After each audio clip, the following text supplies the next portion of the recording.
Hey everybody, I just wanted to come on and welcome everybody to the new year. It's been about a week now since the new year, and I hope everybody kind of is feeling settled in and grounded and feeling like they're setting up the foundation to like walk the path to illuminate them as best as you can. So much as went into my new year, just preparing and getting ready for it because I feel like it's such a good grounding stage with all the conversations that are happening in the sky.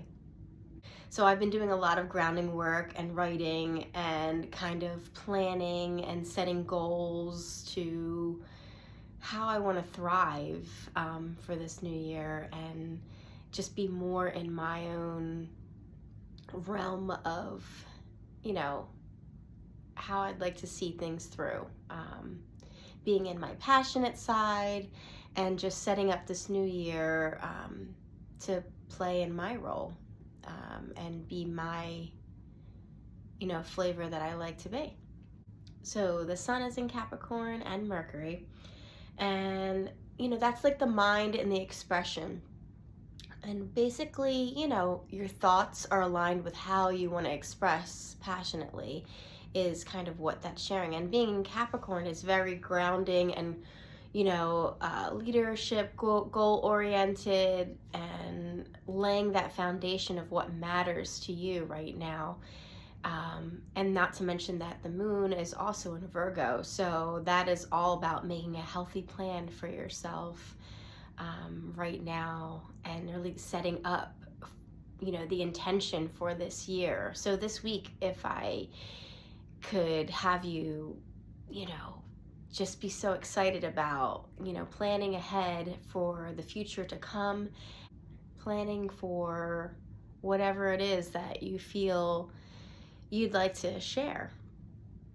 And Venus and Mars are conjunct in Capricorn, so it's another earth energy in the sky. And it is like a passionate energy that, you want to make dedications to share for the collective and just contribute your ambitions that you feel, and just making your contributions with your gift and feeling that as part of this week's preparation work to feel your year out and how you want to thrive this year. So thinking about all those things, there's so much, like I said, earth grounding. This second week really good, like sets us up to think of our plan of attack, I guess you could say, to thrive instead of survival mode that generations have used. We're going to be a new generation of thriving in things that are passionate for a reason. Your energy is picking up on the beauty of life and what's amazing and miraculous, and with that Venus energy in the sky, as well as Uranus being in an earth sign too. And that just allows us to be free to kind of be who we want and really enjoying that freedom to be. So wow, this month is so important. If I couldn't stress that enough, of just grounding all of this. This second week leading us to the first week, which was a little bit more dreaming and just feeling into what it is that you want for the new year, on a whole level. So let's take in some considerations also with Jupiter in Cancer for another 5 months, and allow it to let us to get expansive in this way of just nurturing ourselves, knowing what it feels to feel home and being us and in our favorite places kind of thing, and our favorite spaces. And in another 5 months we'll move into let's see, the Leo energy, which is very expansive with the Jupiter feeling, but to just like be us and shine and go bright and bold and, let everything out, and what we've been kind of planning and capturing in this last month. And Saturn is allowing us to kind of, keep us on task with the lessons, but it's in Pisces right now. So it's really letting us dream of what these lessons have, what they've done for us, like, and really like put them to, how can I make this into my reality? Because in February, mid-February, Aries is going to be where Saturn is going to be standing. And we'll have those kind of feelings of, I'm ready, and I'm going to move forward. I'm going to lead the way. I'm going to thrive this path and take it on as best as I can.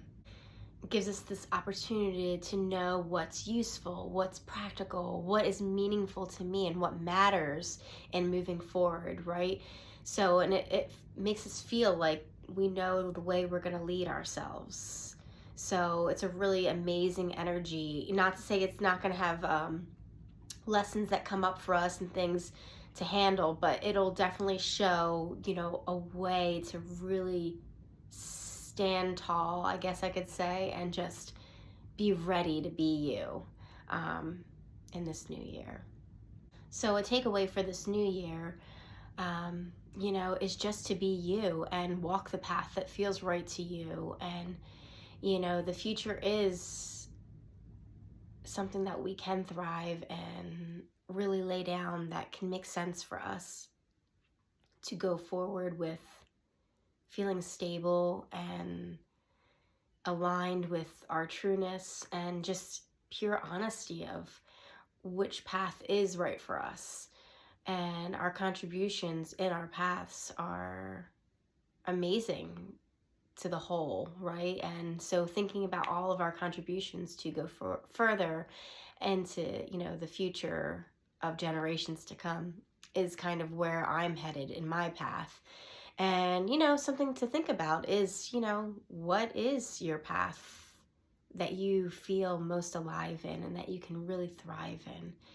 And welcome that for your new year. And I just wanted to give some things to kind of go for the next month of how you can ground so much of what you're passionate for a reason in life is, and really just know how you want to set up this next foundation for the future generations. All right, well, enjoy yourself and keep raising frequencies, everyone. Bye.